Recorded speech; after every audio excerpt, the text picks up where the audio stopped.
My husband came one day from work and said, from tomorrow, I'm not gonna have a job anymore. While he was on unemployment, it was the most beautiful thing that we have done as a family, because we stay and pray together, read the Bible together, and get very close. But when you come to a time of trouble, what you gonna do? So that's what we did. We started reading the Bible, we started praying more. God did open the door to buy Jacob's Care Center.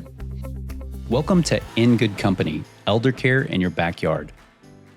Today, we're joined by Camelia Jacob, CEO and founder of Jacob's Ladder, Jacob's Houses, and Jacob's Care Center, along with Luchiia Lebed, manager at Jacob's Ladder and Jacob's Houses. Together, they lead a network of deeply personal home-like care settings designed to bring dignity, presence, and compassion to individuals and families navigating long-term end-of-life care. Welcome to our show. Hi. Thank you for having us. Yes, thank you. Well, we're really glad you're here. So you have a very unique facilities, multiple of them. Yeah, plural. So you started 20 years ago. 21 years ago. 21 years congrats. ago. Thank Wow. you. Where did this idea come from?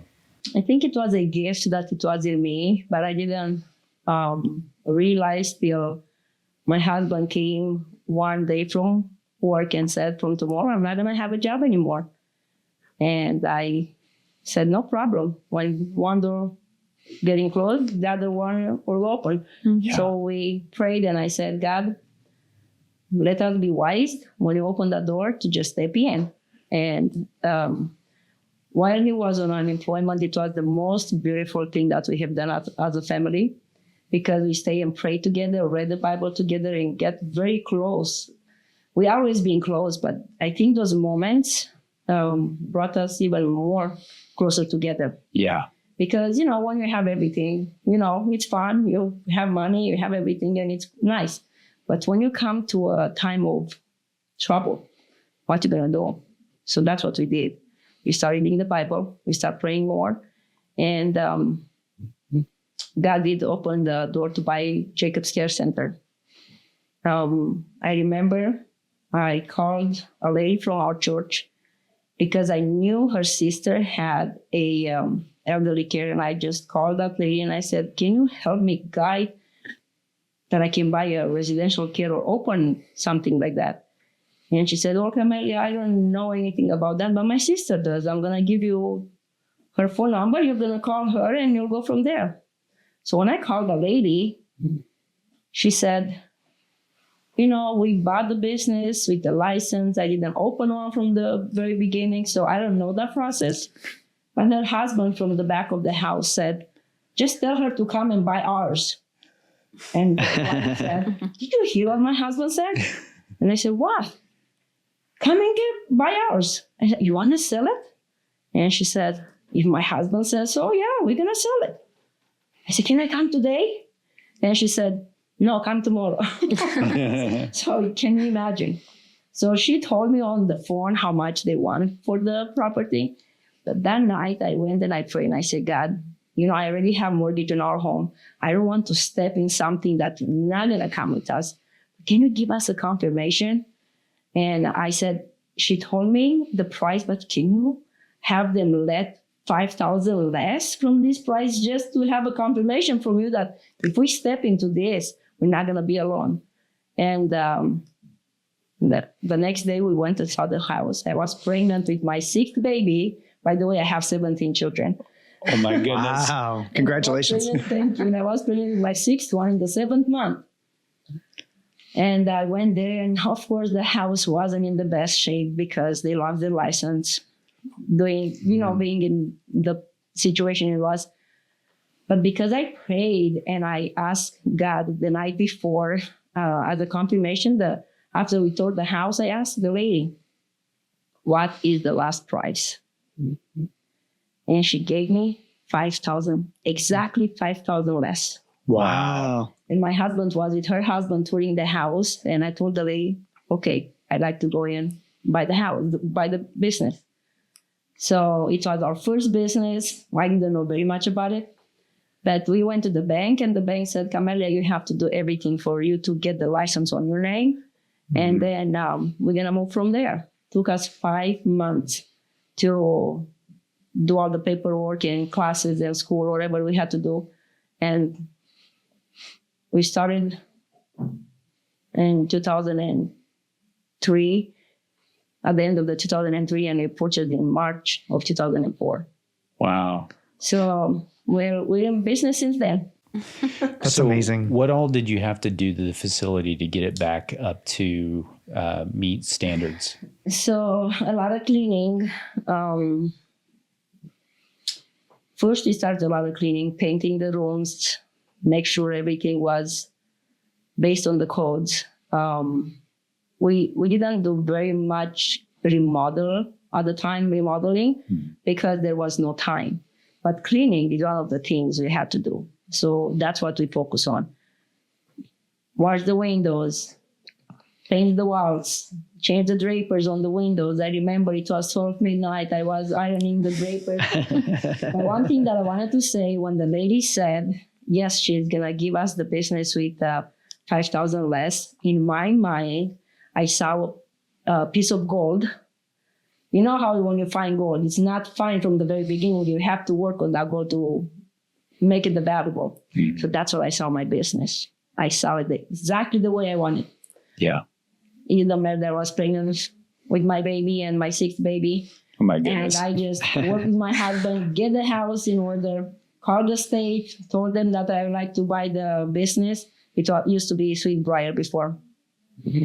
And the state told me, actually, the state people didn't even know that I was there cleaning the house before they came in because they knew how the house looked. And they said, Camelia, how far are you from this business?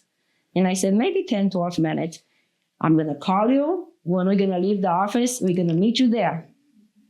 And when we went there, of course, the night before I went to sleep, maybe 2 o'clock in the morning, new drapers on the windows, cleaning everything. Yeah. So the next day they came and they gave me the license. And here we are, 21 years later.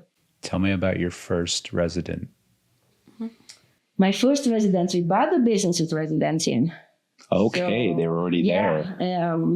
When you have a gift, knowledge is good to learn, but I think the gift that you have in you, the calling, teaches you everything from the inside out. I don't know how to explain.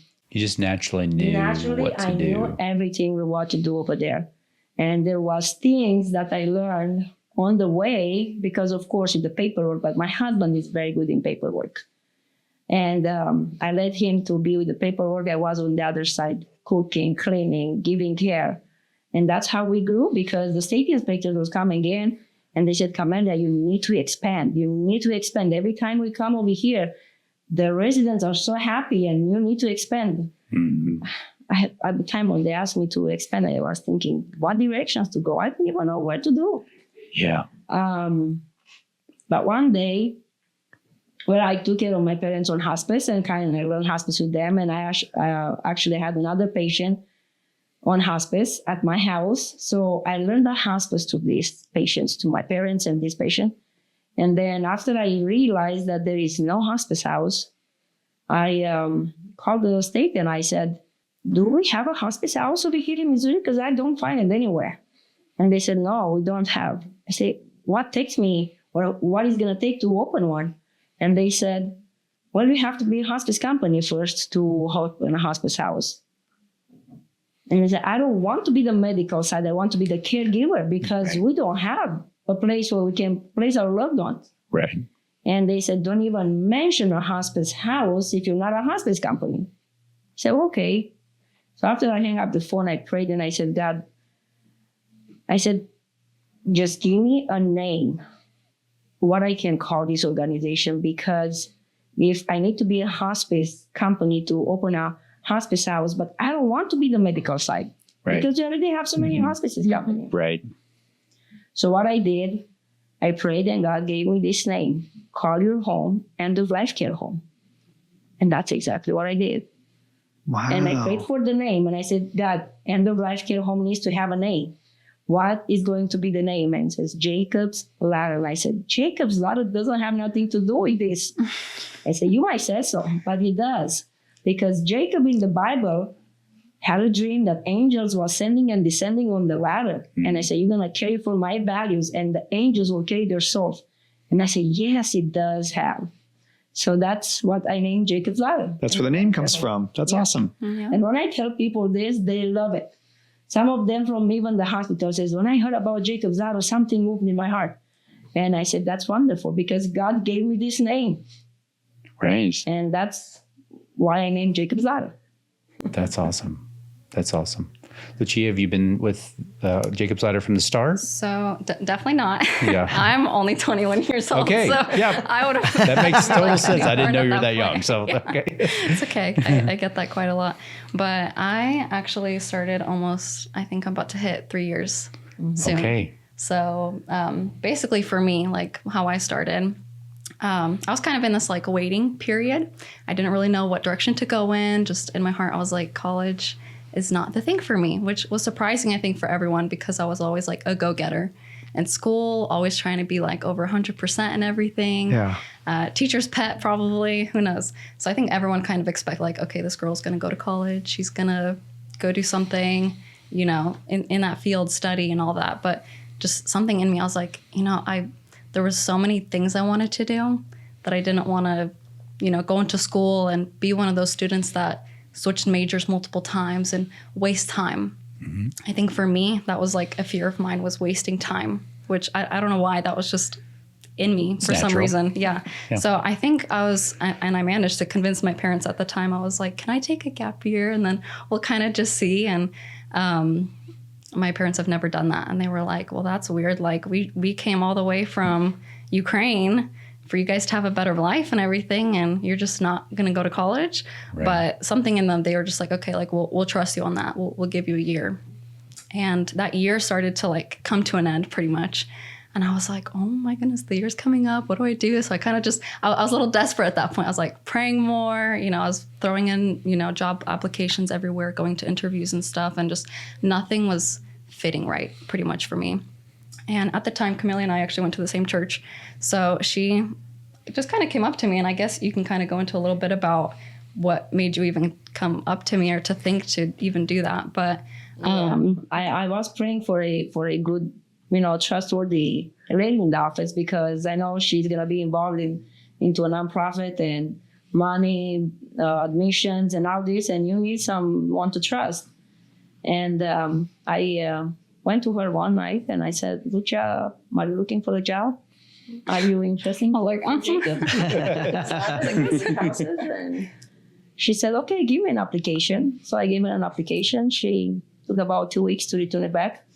And then I said, oh, probably she's not going to be interested. And then after 2 weeks, she dropped the application, and I said, wow, that's actually very wonderful, you know? Yeah. Yeah, something in me, I don't know. I was like, oof, okay, like end of life. Yeah. Elder care. I don't know. Something in me was just like. So what all do you do? So pretty much for me, I am the manager for Jacob's Ladder and Jacob's Houses right now. So I do a lot of the in-office work, a lot of the communicating with the families on start, like once, you know, whether they're in the hospital or they're taking care of their loved ones at home and they're desperate at that point. Like they need somewhere to go. Yeah. They don't know the options in the area. So I'm kind of like here to represent what we stand for, what we do. And even if families don't end up choosing us, that's fine. Yeah. You know, because sometimes they just need guidance. You know, I've had multiple situations where, you know, we've at least been able to help guide them and kind of keep it very in simple terms in a sense, and not so much like clinical jargon and all this stuff. Like sometimes they just need a simple conversation, you know? So it sounds like you have to kind of make some decisions about whether a resident is the right fit for that, whichever house they're going into. I'm assuming there may be some slight differences. I don't really know. But are there things that you're looking for to say, this is the perfect person for us, and then maybe not as perfect for us because you have other residents that you're caring for? So we do have pretty much, I'm more involved in our Jacob's Ladder and Jacob's Houses, not so much in Jacob's Care Center, which is Camelia's 12-bed residential care facility. But for Ladder, for instance, we're a nonprofit, and we do take care of a lot more, you know, patients that are 2 weeks or less, pretty much at that point. So we do run that through like a sliding scale program, families that don't really have those financial means, because, you know, when that loved one falls, breaks their hip. Sometimes it's a quick decline. Families don't have time to prepare for that. And finances is a big deciding factor for them. And so we kind of place ourselves to be there for those specific families, for the ones who don't have the financial means. You know, time is quick at that point. There's no time to lose. They're in the hospital. Hospital wants to discharge them. They can't keep them. So they always send them to us. So those patients, I would say, are a good fit for us. And then we also do long-term care as well for families that can't take care of their loved ones at home, but they still want that home setting, you know? And that's hard to find. And, you know, hiring a live-in caregiver, that can get really expensive very quickly. So you mentioned 3 names. Let's, if we could dive into, I'm new to this, so help me understand what the differences are. Of course. So Jacob's Ladder, that's the nonprofit end-of-life care home. We're only able to take care of up to two patients for that. So we only have 2 beds through there pretty much. So they have to be 2 weeks or less, meaning, you know, they're not really eating as much anymore. They're mainly kind of just sleeping and on comfort meds and imminent at that point. Okay. So that's what Jacob's Ladder is a good And they fit are for. on a hospice, or they're not? They have to be. They have to be with the Hospice, Okay. Yeah. Just making sure. And that's, I feel like, is nice for us too, because we kind of get that extra set of eyes and hands and, you know, the medical professionals to come in. And I feel like that also eases the families too a little bit. So with that, they have to be on hospice in that sense. And then we have Jacob's Houses, which that's our like longer term care. So we can do both long or short term care at that one, but mainly long term is what we specialize in. Okay. So with that one, we do provide personalized care in a home setting. So what that means is we have multiple homes. Currently, we're at 4 right now. So we have 3 here in Springfield and then 1 in Willard currently.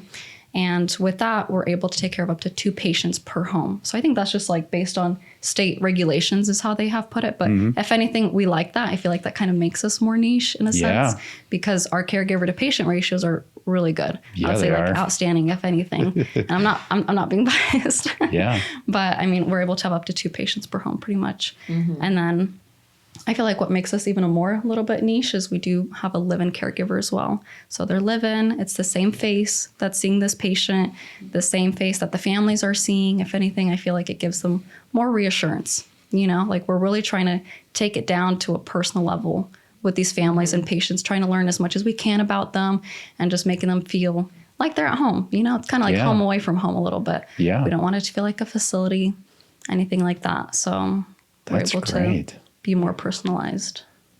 So yeah, that's when Luchiia came aboard.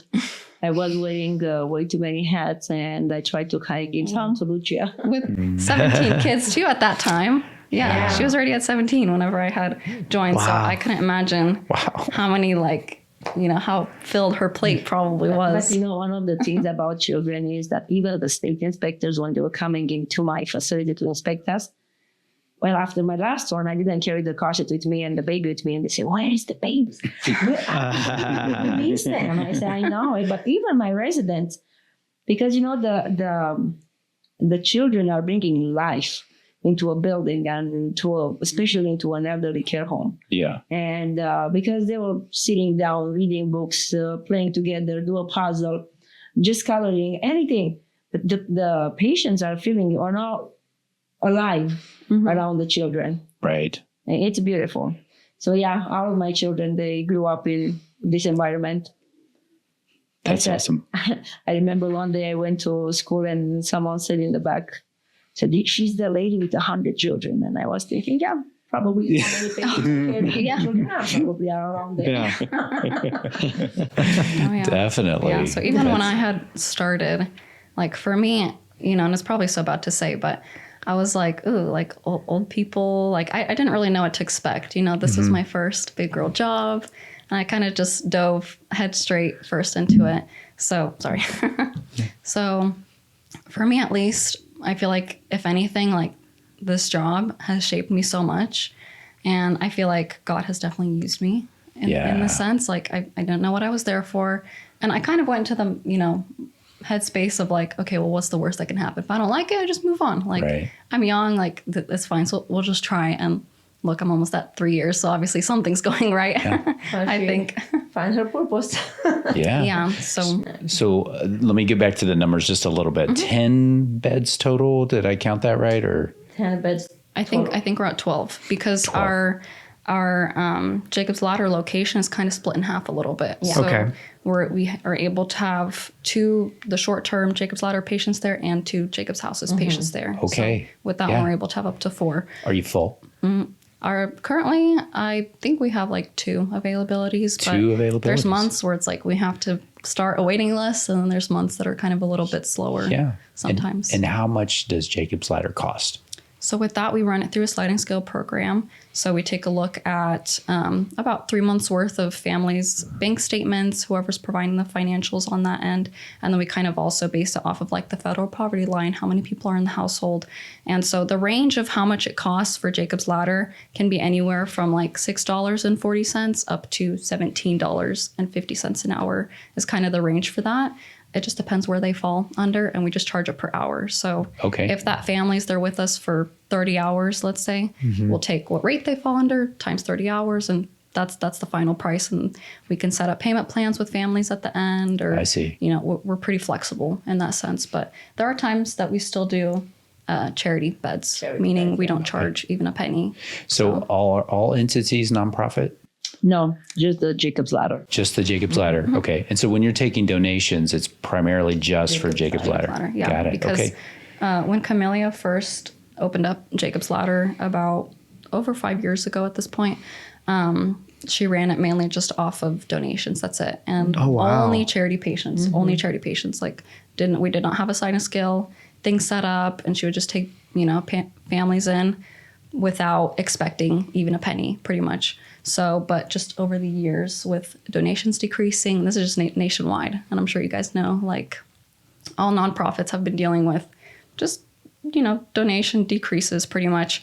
So that's kind of when we had to think a little over a year ago, and had to implement that sliding scale program just to allow us to keep our doors open. Yeah, because we were at the point to say we need to continue or we need to close the doors. So the reason why we started with just charity beds is because we didn't know how the community come together, which in the first year we got a big donations from Hospice Foundation of the Ozark. And then they gave us the seed money as well. Yeah. Hospice Foundation of the World, I'm sorry. For outreach. Yes. Yeah. They just changed their name. It's all good. Yeah. And those money gave us the seed money to open the doors and help us to kind of get a little bit situated to see how the things are going. After that, throughout the COVID, we had to open a lot of homes because the amount of referrals we had, I didn't want to turn people down. So what I did, I expanded about to 11 locations. Wow. At that point, I was a little bit too thin. Yes. And after the COVID, things kind of slowed down. And I didn't need to keep all those homes open anymore. So we just moved to Springfield area. Yeah. Gotcha. We had Branson, we had Ozark, we had Rogersville, we had Mixa. So I kind of had homes everywhere. Yeah. And I remember in a home with 2 beds, we had to put 4 beds. We were so full that I had to put 4 beds. And I know this is funny, and maybe if the state will hear me, they will say, yeah, I know who she is. I cannot turn people down. And we opened and put 4 patients in a home because it was so needed. The family were crying, they were coming. They said, we don't care where you put us, just take us in your care. Yeah. Because nursing home wasn't allowing them to go in. Hospitals were restricted the family to go in. And with us, we had the doors open. Right. And they came over there and they said, I run their loved ones. And that's how we survived to the COVID.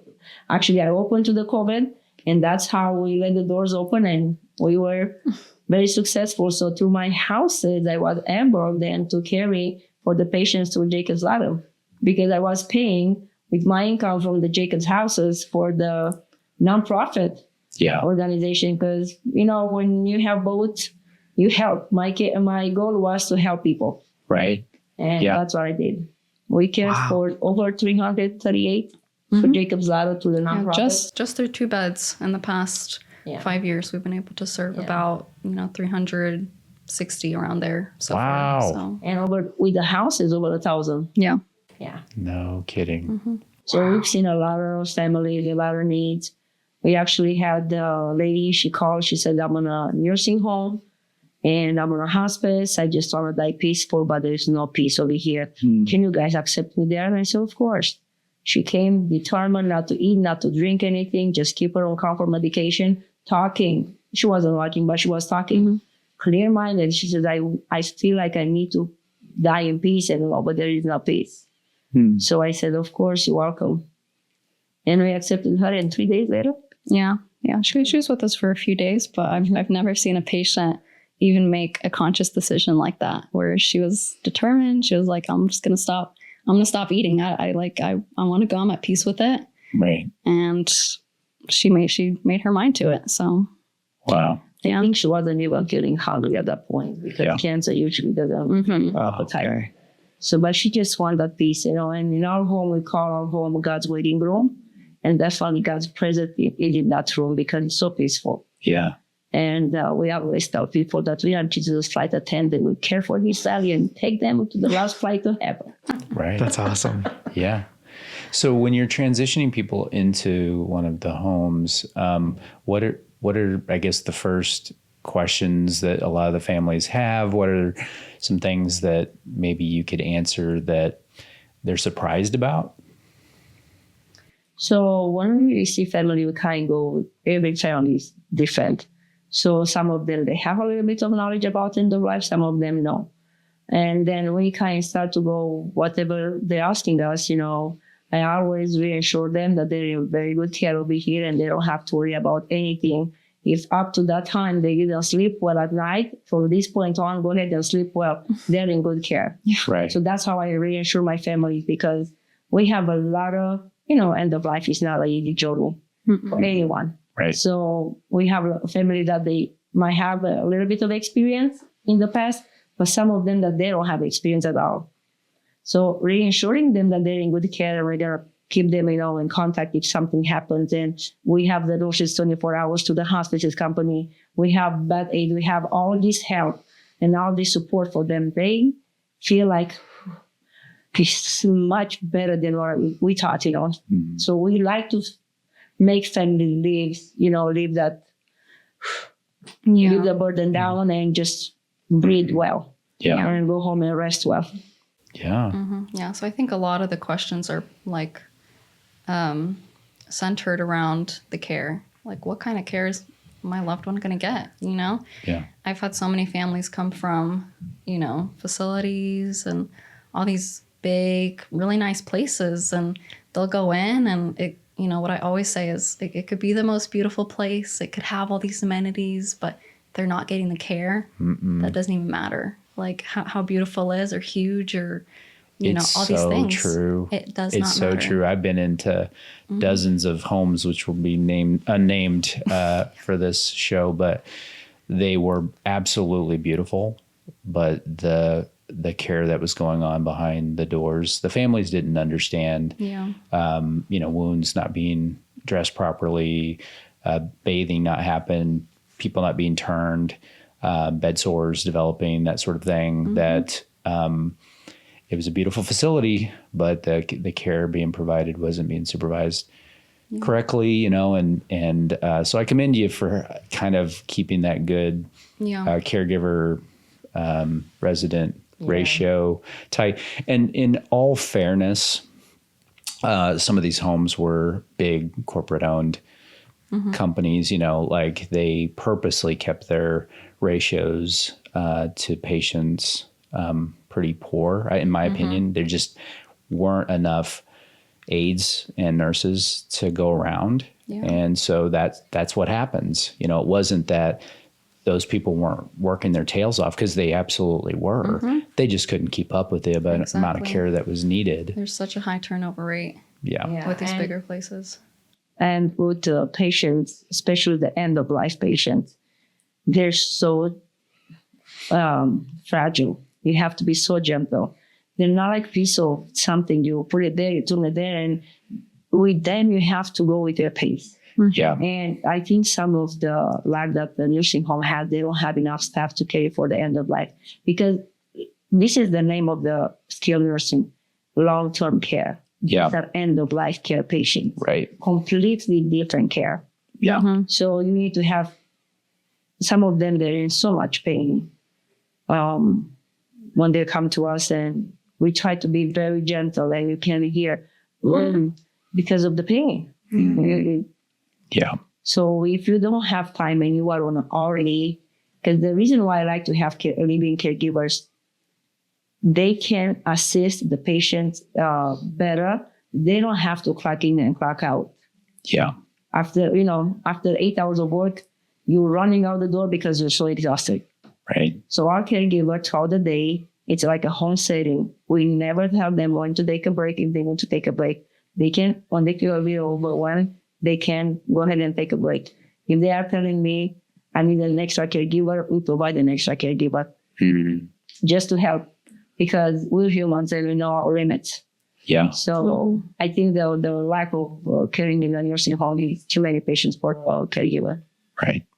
What do families really need during the end of life process that they often don't realize until they're in it? I think most of them need education, because I feel like they're not educated enough what end of life means. And first of all, we have to educate them what to expect. Because if they come over there and says, no, they need to take all their medication, but they're end of life patients and they're at the very end, they're not swallowing properly, they're not drinking properly. So if you push all those medications that they're taking, then it's not doing good.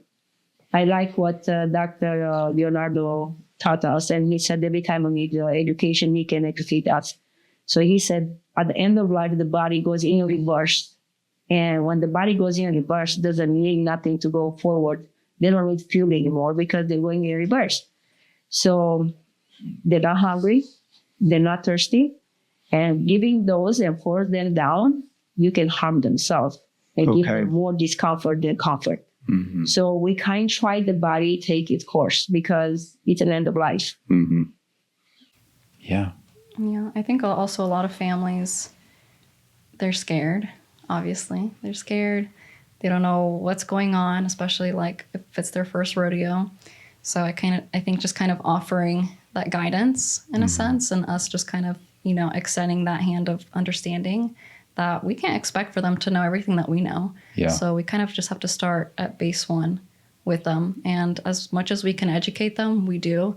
But it's also nice that we do work hand in hand with every hospice company, because, we also rely on hospices to also be that educating factor as far as what goes on medically when someone is passing. I think that's something that's hard for some families to understand. So they want to give them food. They want them to get better. We've had families go on hospice and they're expecting their loved ones to get better, know, which it does happen.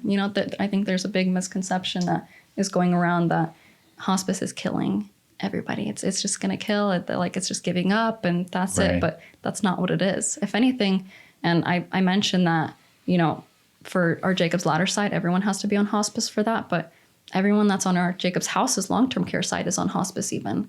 So, it's even for long-term care, you can go on hospice. It's not just for those last 2 weeks. Yes, we have patients on our hospice for 4 years. And right now we have a patient, the one that showed the movie. Yeah. Yeah. She's still with us. She's right now, they're discharging her from the hospice again. I think it's been 5 times. Yep. Yeah. On and off. Yeah. We tell people, hospice is not killing. The body's the judge. The body's telling you what direction it's going. It's getting better or getting worse. Yeah. So we kind of have to follow whatever the body tells us. So I always tell people hospice is not killing anyone, because we had that way. Please keep those medication, the comfort medication away for my loved one. And I said, do you want your loved one to die in pain, agitated, or with comfort? And then after educating them a little bit about the comfort medication, what helps with and how relaxed they are, and they don't feel no pain, then they accept it. They say, okay. We had patients that they were agitated. They were almost crawling on the walls. And I asked the families, do you like to see your loved one dying like this? And they said, no. Yeah. They called the nurse and let's do something. And I said, okay, we will. Yeah. But till they don't see it, Right. they don't know it. Yeah. So that's what, or when we have those families that they are a little bit against the comfort medication, we kind of let them see what discomfort can do to a loved one. Sure. And you don't want your loved one to be in that position. Yeah, there's a balance for sure. Yeah, I do think there is a bit of a stigma around some of the, opioids and different pain medications, that they're just worried that it's, their family member is going to get snowed, so to speak, or just not be coherent. And there are different stages in the process. And I think some people think that when they go on to hospice, that's the stage where they're going to, load them up on all kinds of medications. And it's just not the case. Most of the time when someone goes on hospice, they're taking medicines away. Yeah. Sometimes it's because of the side effects of those medications, actually, in some ways are doing more harm than good. And that misunderstanding, I think, unfortunately, does slow families down from saying, let the hospice do what the hospice does best, which is keeping people comfortable. Yeah, since we started Jacob's Ladder, I think we have a better understanding in the community, because I always tell people, hospice is not killing anyone. I'm in control of the medication, and don't give more than what the doctor orders. And we always start at a very minimum dose. And then gradually we grow the dose. The doctor grows the dose, because we're not going to pour a full bottle in anybody. So we can see how that 0.25 will help. If then we can go to 0.5, and then to, depends on the situation. And then say, okay, that makes me feel a little bit comfortable hearing that. I said, we are in charge of the medication. We're not going to let anybody coming in and pour a full bottle of medication in anybody over here. Right. So I don't know what happened, why the community had that idea that the hospice killed people. But since we started, I educated our family, and they feel very comfortable around us. Yeah, everybody's hospice experience seems to be very different, especially if someone is coming onto hospice relatively late. And when I say late, I mean, they didn't have months. They had, a week or 2 weeks sometimes. I mean, my opinion of it is maybe a little bit skewed, because we have a hospice and we know the program is supposed to be a 6-month program. And for the family's sake, the earlier that they can go on when they know for sure they qualify, it seems to go better for the families, because they kind of get to that acceptance stage in time for those last goodbyes. Yes, I always tell family, hospice is a very good concept, because we'll give you time to prepare. I said, just imagine seeing your loved one die, the next day, or seeing your loved one die in 6 months. Yeah. Yourself, your system, your nerve system has time to prepare for that, because it's a very big load to carry when you have a death in the family. So the hospice will prepare you slowly and slowly and slowly to get there where you accepted the death of the loved one. Yeah. Yeah, I think it's interesting, because I think nowadays everyone's saying, like, if I had the power to control how I would pass, like, and I'm even speaking for myself, what comes to mind first is I would rather just die in my sleep. Like, I don't want to be cared for, having other people cleaning me, like, for months and weeks or whatever that it is. Like, I don't want to be a burden in that sense, But then whenever you look at the other perspective of, if anything, it gives time. It gives your loved ones time to acclimate, to prepare for this next stage of what life is going to look like without you. Yeah. So if anything, it might be more of a positive thing than negative. Definitely. So. And you have the support, you have the social worker, you have the chaplain. You have time to put things together. Some of them are unprepared. They come over there and say, we don't even have access to the bank.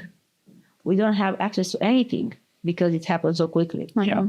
And I think hospice will give the family time to prepare for the end. Yeah. End of life. Yeah. Well, you have an amazing model. I think we were all like, in this area, when I'd first heard of Jacob's Ladder, we were all amazed, because it is very rare. Yeah.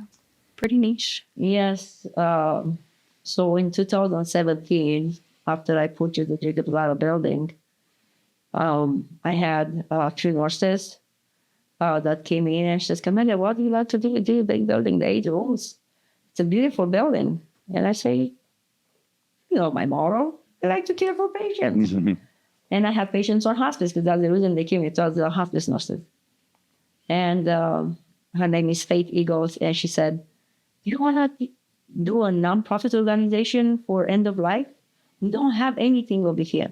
So she was the one to guide me step by step. She put me in contact with Paul Reiner. He was the CEO for Mercy Hospital. And then he opened Integrity.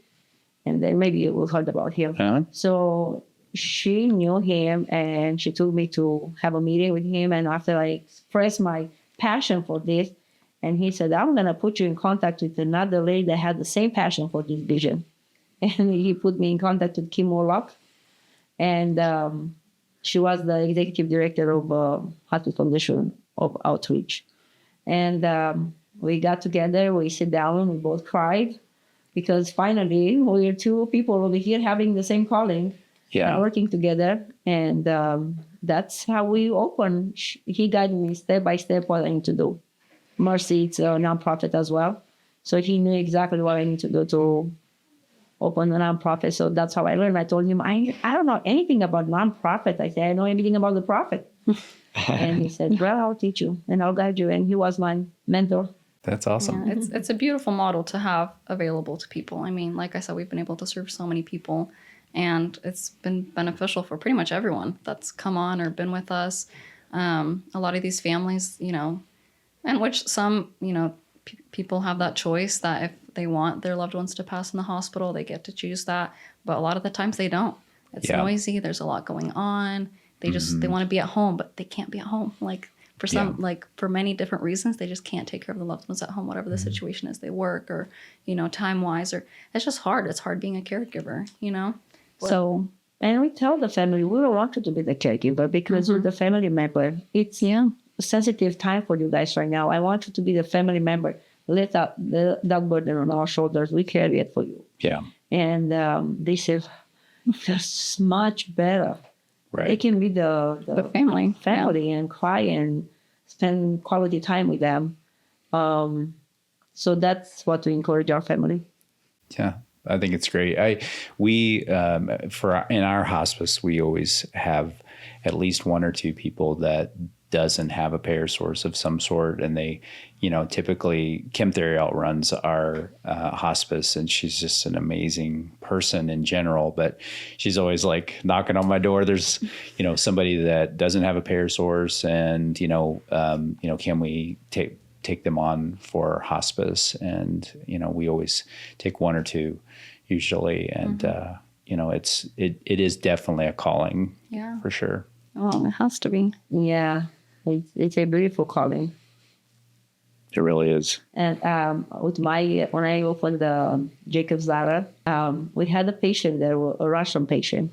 So the hospital called me that there is a lady that doesn't speak English, and none of the nursing home will take it. She doesn't have the funds to support the nursing home cost, and to pay a translator, it was more expensive, and Medicaid wasn't covering for that. So I remember they called me, and I went and I saw her, and she was a little older lady, and I talked to myself, and I said, I will take her in my care. Like, she'll be my grandma. One of my caregivers speaks Russian. Okay. So it was, and she was with Haven Hospice. Oh. She came on board with Haven Hospice. And the chaplain, he always came over there, and I had to translate for him.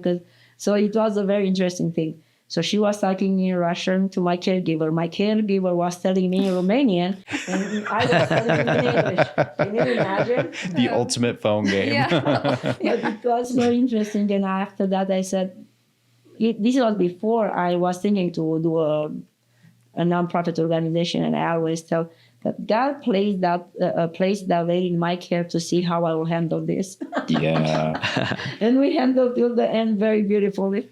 And I said, after that, God help us to open the doors to do more. Yeah. The patients kind of save you in some ways. Like, I remember when we had first started Haven, and this is like, we were still in the process of getting licensed, and we had the hospital contact us, and there was a Russian patient. Were on their way to America when the gentleman had a stroke, massive stroke.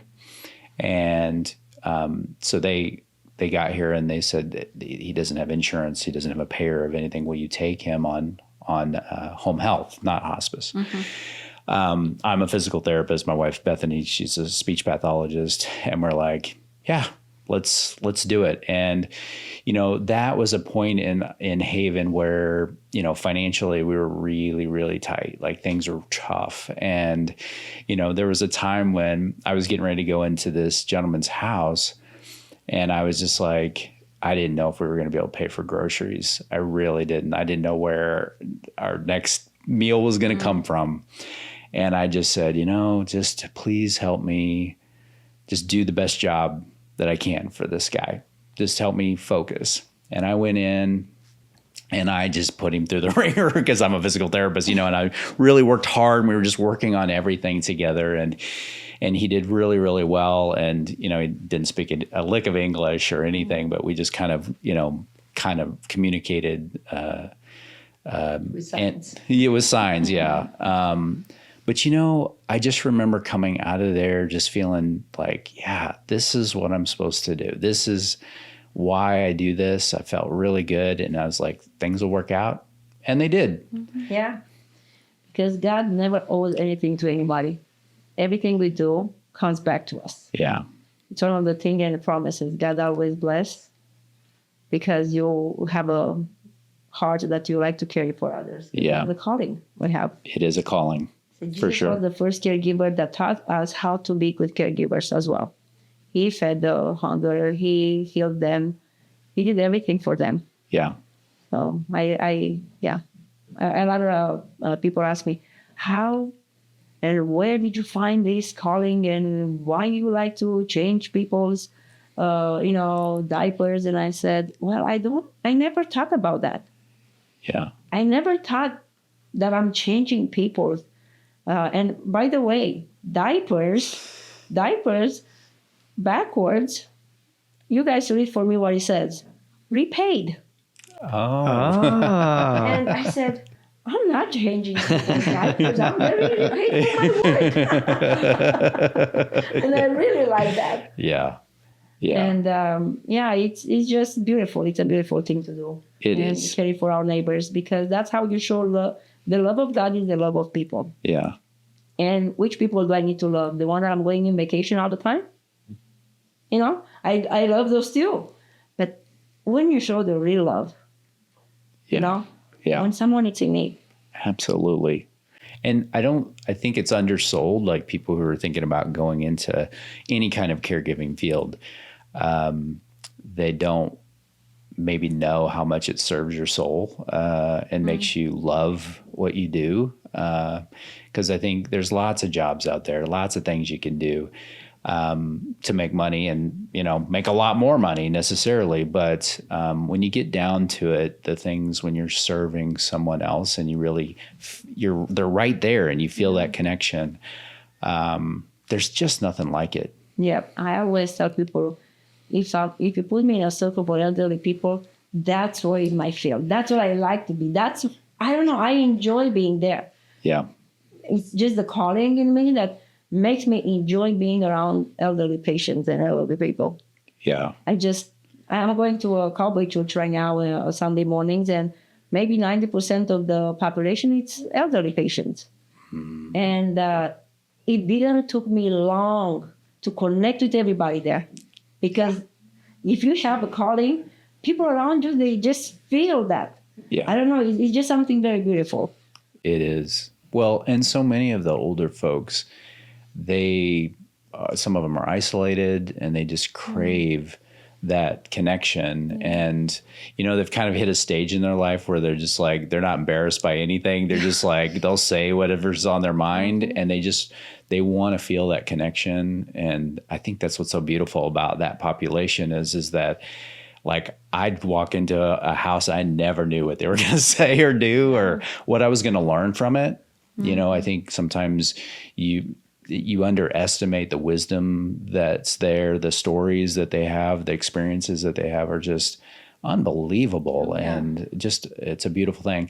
And that's why, you know, I think what you guys do is so special because you're giving people who may have landed in the wrong situation in a very good situation. And so I think that's great. Yeah, you can't judge people on the experiences that they had in their lives. Like we all make mistakes, we're all humans, and we've had a chance to talk to so many people, an elderly, and they've gone through so much. Yeah, you're right. There's so much wisdom there. And even through their mistakes and their trial and their errors, like the amount of times that, and being as young as I am, I'm sure you can, I think I started when I was about to turn 19. So I'm like just this young girl starting this job with all these elderly people, and every family at that point that I would get connected with, they'd always be like, oh, like this, who's you're working here? Like, are you sure you're supposed to be here? Like, are you just like, are you supposed to be in high school? Like, yeah. I was like, yeah. But you know, if anything, it gave people like a fresh face, someone young to talk to. Yeah. You know, and sometimes at this point, I'm like, I feel older than what I am at this point. Well, you feel mature, of course. But what I like about the end of life, you know, since we have, we don't even know for who we care. It depends who the referrals are. But sometimes we receive referrals and the patients are ready to pass, but they're not passing. They're just struggling. And I asked the family members, is there anybody else that need to come over here and say goodbye to the loved one?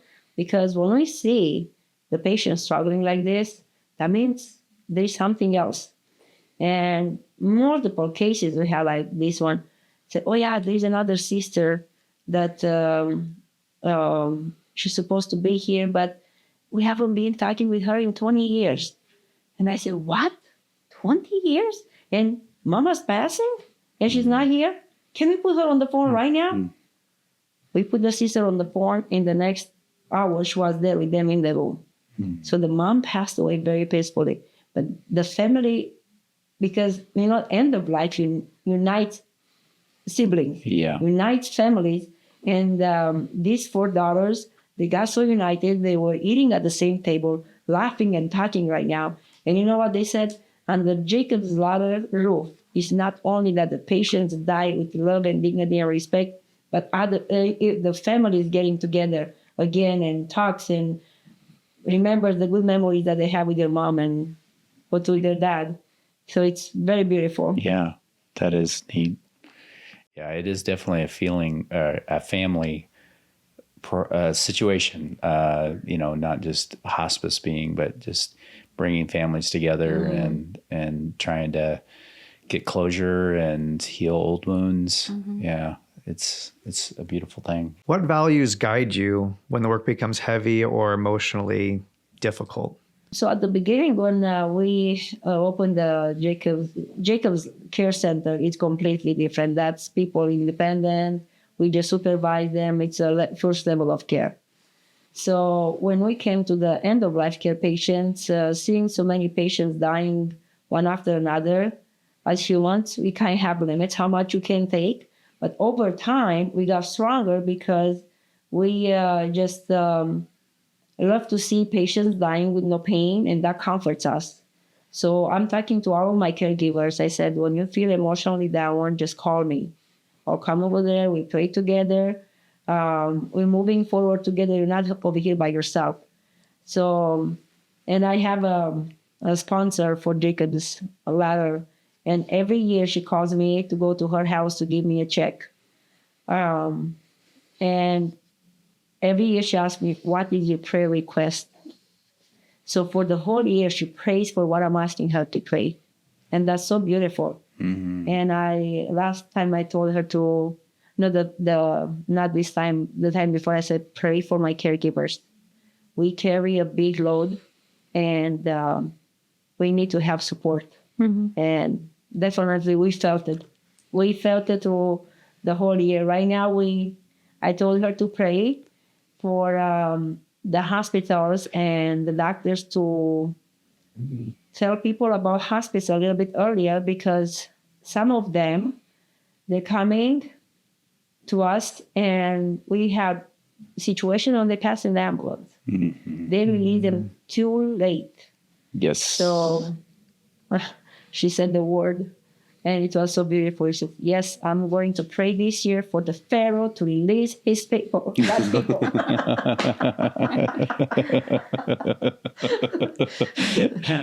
That's cute. So I said, okay, just go ahead and pray, because we felt the power of your prayers. Yeah. So, and the way we have this founder, and our sponsor, it was very interesting.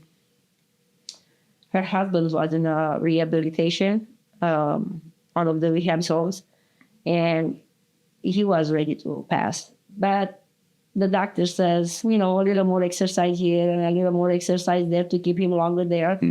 But he just put his feeding tube in and said, I'm done. And that was the second time when he put it, I'm done. So his wife was homebound. She never left her house after the COVID.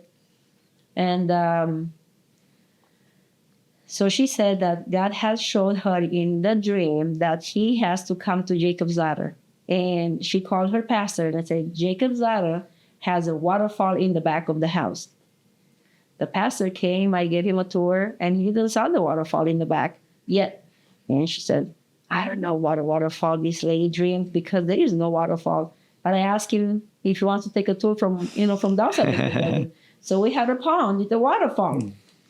It was a small waterfall, but there was another waterfall. And he asked me, can I take a picture? Can I take a picture and show her, because her dream is real? So we cared for her husband in our care. And since that moment, she became our sponsor every year. Oh, that's awesome. Yeah. Yeah. Do you have a lot of sponsors? Not a lot. We have about 10 consistent ones that support us throughout the year. Yeah. We would like to have more, because, the more the better. Yeah. Yeah. But one day at a time, and I know we're just still very baby steps, we're just 5 years. Yeah. And I know God has savings for our organization. Yeah. We open in faith, we trust in the Lord, and I know we're going to continue to faith. Are you planning to grow more? Yeah, we have plans to grow and expand. We like to buy a land and build something different where we can keep everything in one. Okay. Yeah. One campus. One campus, because it's a very good model, and I like it. Yeah. It's better than anything else. But the plan we have, yes, we like to keep everything, on campus. It's easy for me, and it's easy for everybody. And still make it like a home environment. Yeah. Because I think that's what sets us apart a little bit, is the fact that it's still so home. So do you have to go through regular inspections or anything? For 2 beds, no.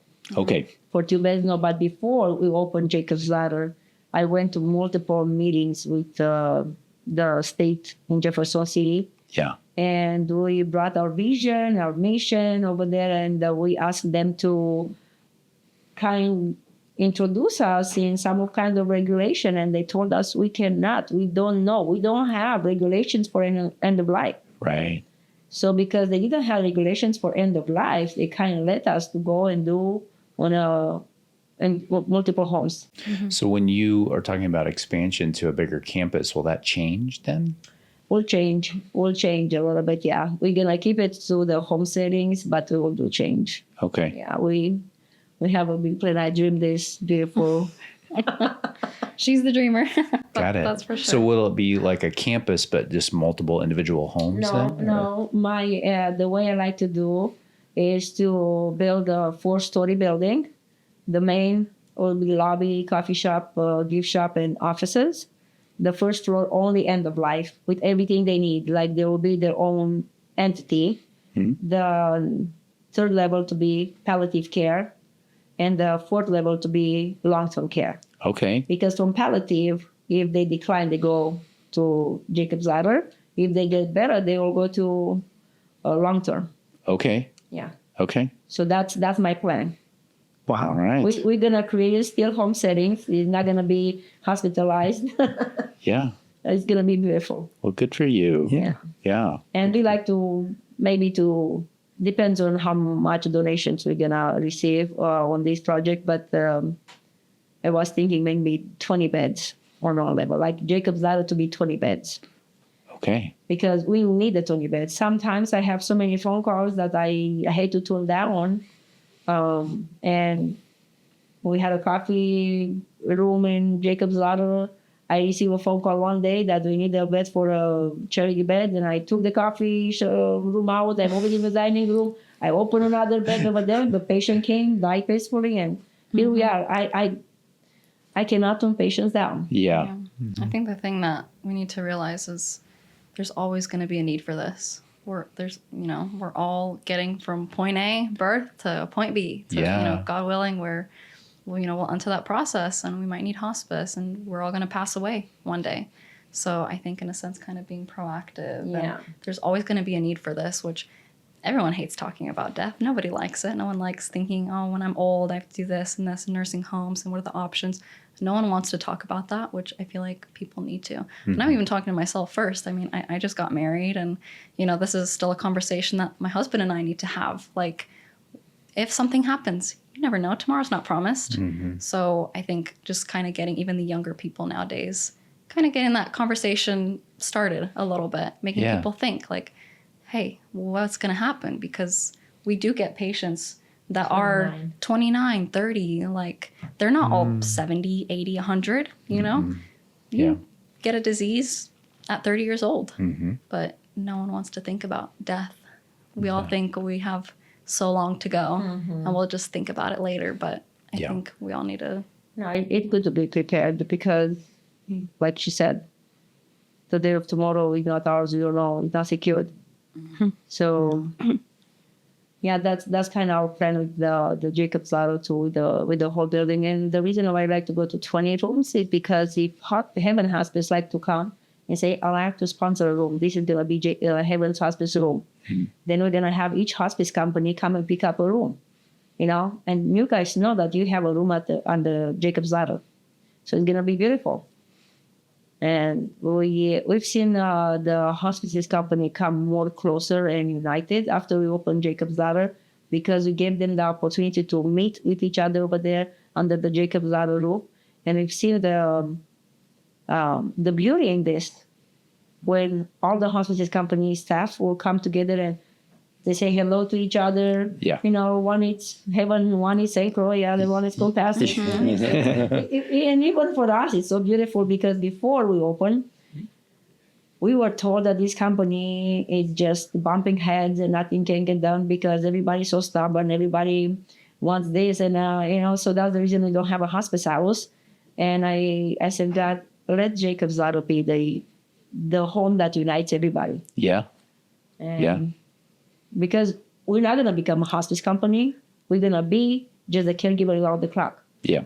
But what I like to do about this is just to approach Medicare in a way where they will pay for the personal care. If we have the building, if we have everything we need, then approach Medicare even for palliative care. Instead of keeping them in the hospital, let them come to us. And we're going to be the one to have patients on palliative care. And of course, they have to be on a hospice with the hospice company for the palliative, because hospitals still there, and hospitals takes all the money from the Medicare for the palliative care. I know this for a fact because I have multiple meetings, and Medicare pays for the palliative care in the hospital $4,000 a day. $4,000 a day.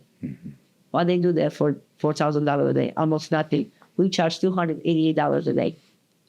Yeah. Big difference. Yeah. But I think Medicare never had numbers on papers, how things are in the community. Yeah. Those people are just over there making rules and regulations without having the experience. Yeah.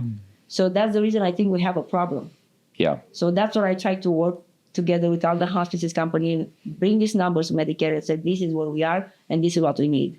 Yeah. And after we have this on the papers, there's going to be a change in the community. Yeah, for sure. Yeah. For families listening who may be navigating this season of life, what message would you want them to hear? So I think what I would tell families, or at least because We get a lot of calls from these families who are kind of navigating this for the first time or might be the second or third, but you're not alone. I think first off, I think it can feel so isolating. There's so many decisions to make if you're in the hospital, like time and time again. It's just like medical jargon. They feel like they need more support. You know, they get just paperwork thrown at them. Here, pick, do this, like what, you know, all this, but where's the guidance? But you have resources. Yeah. I always tell families they can connect with any hospice company. I'm like, even if you're not sure if they're going to qualify for hospice, just give them a call. Like, don't be scared to call, ask for help, talk to somebody.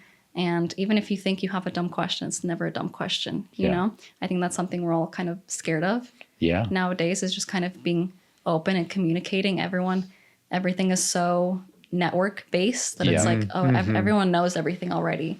But we don't. Like, right. I have questions, you know, any normal person would have questions about, especially end of life.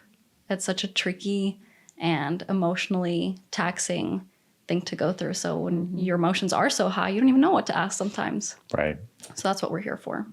Us, hospices, even people at the hospital. So I think just don't be scared to ask questions. Yeah. Yeah. And I always call because we have so many family calls. And you have been so much help and you give us so much guidance. Yeah. They didn't even cover in our care. But on the phone, I was explaining how they need to take step 1, step 2, step 3.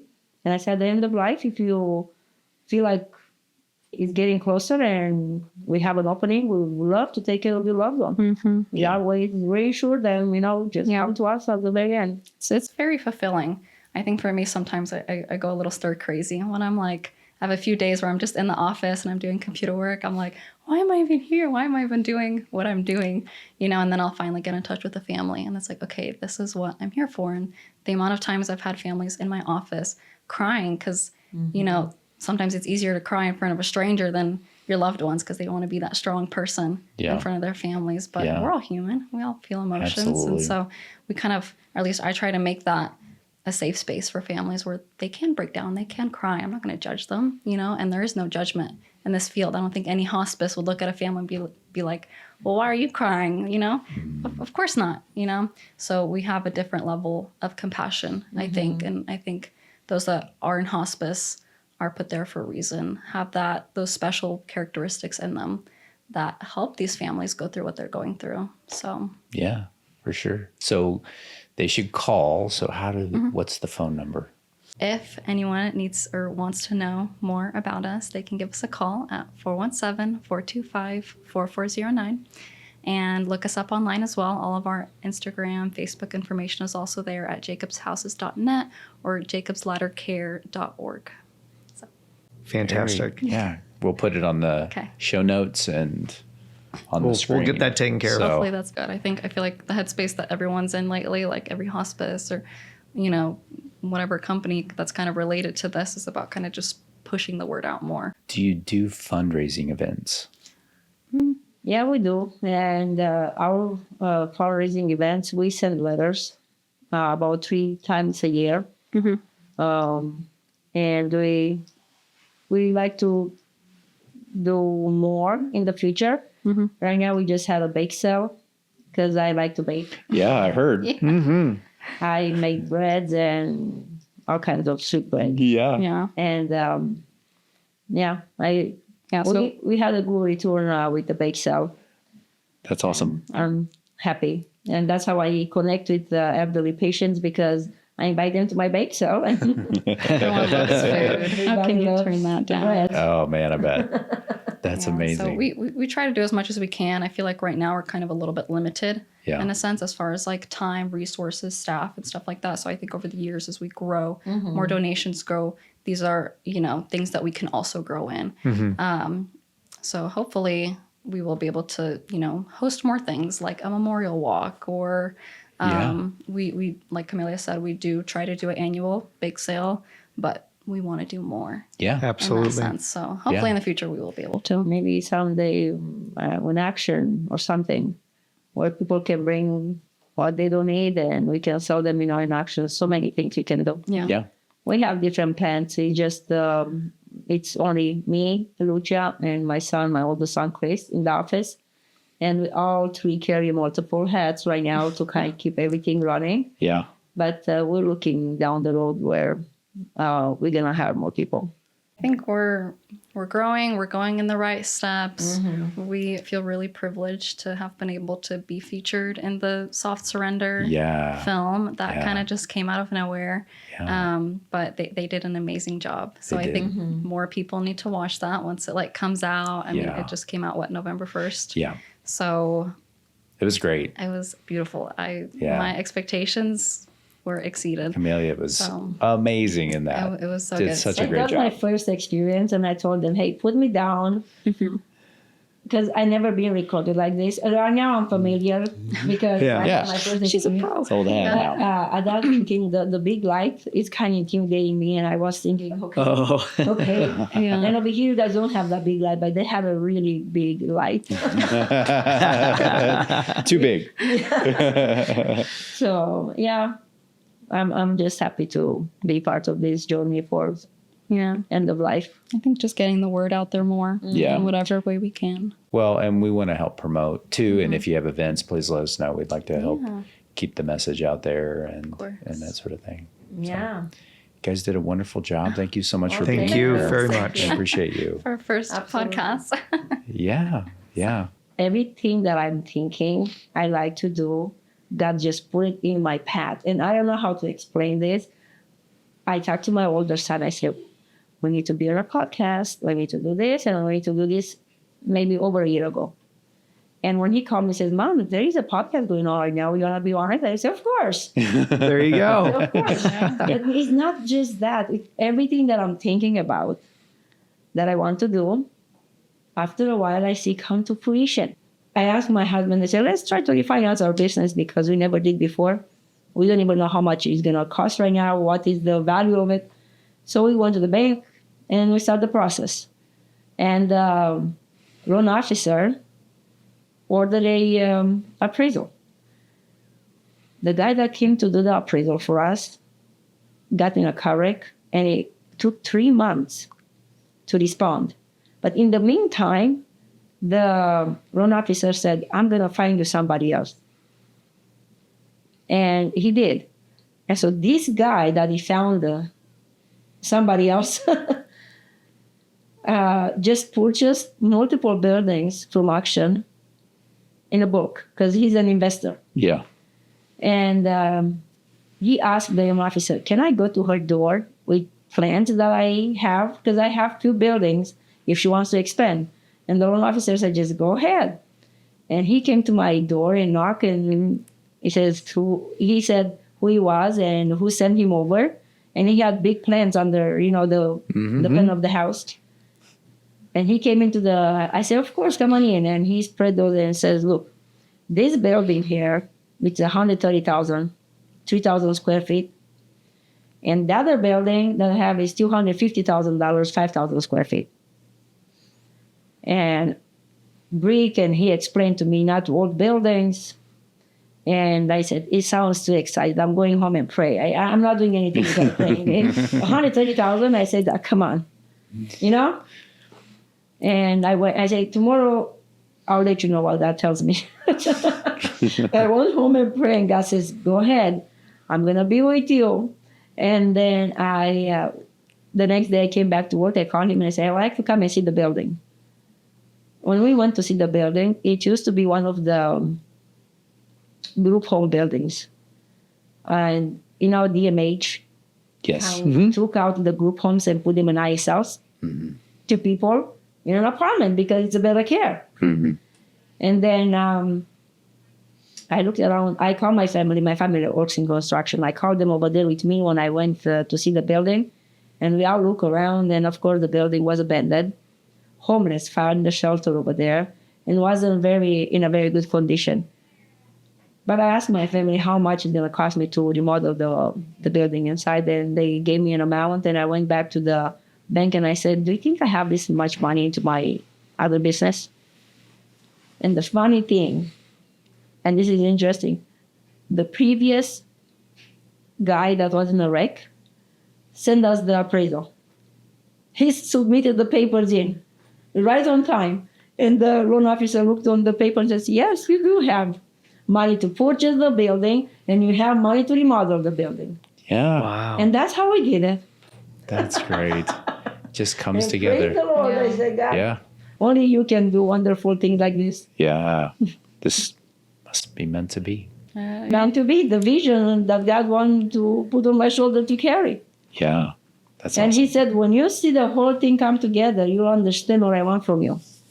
Because, of course, if God will tell me that I want you to have a nonprofit, I want you to care for the patients that are dying, I'll probably ask God, what you want me to do with all these children, with patients, with everything, because we ask questions. Yeah. I said, I'm not going to tell you what it is, but I'm going to walk you through Right. because you'll understand better. Yeah. Yeah. Yeah. Well, I've learned over time that plans are oftentimes just kind of suggestions more than anything. My plans, especially, because the way I get guided around and the direction that we go, it just doesn't always. It's not always what I think's going to happen. That's for sure. Yeah, well, God says we make plans, but the answer comes from Him. Yeah. So we're allowed to make plans. Yeah. But if it's in God's plan, of course it's going to come to fruition and God wants us to make plans because when we make plans, that means we like to be productive. We like to show God that we want to do something. Sometimes even if God, because I remember I had one experience, God told me not to do something and I still did it. And He told me, you're going to suffer. And you know how the flesh is, more impulsive. And yes, I did suffer for not listening, but I learned my lesson. Next time, I'm very careful. Yeah. Yeah. For sure. That's Yeah. great. You have a great program. Thank you. So it's God's program. We are just tools in His hands, and we're empty vases. And if He pulls something in us, people will see what He grows through us. Oh, we're looking forward to seeing the growth. Yeah. We really are. Yeah. Too. Yeah. Over 300 families that Yeah. carrying just 5 years. Yeah. Can you imagine how many stories we have? What a Yeah, there's a legacy lot. already, and you have so Absolutely. much There's a more you're lot. gonna do. I Yeah. think it's amazing. Yeah, awesome. If you enjoyed today's conversation, make sure to like and subscribe so you never miss an episode. And we'd love to stay connected. Follow us on YouTube, Facebook, and on Instagram at In Good Company Elder Care Podcast. You can also find us on X, formerly known as Twitter, at IGC Pod, and on TikTok at IGC Elder Care Podcast. Thanks for tuning in to In Good Company Elder Care in Your Backyard. I'm John Ray, and I've been joined by my amazing co-host, Spencer Ernst. Special thanks to our executive producer, Alex Wallace, for helping bring this show to life. Until next time, take care, and remember, you are always in good company.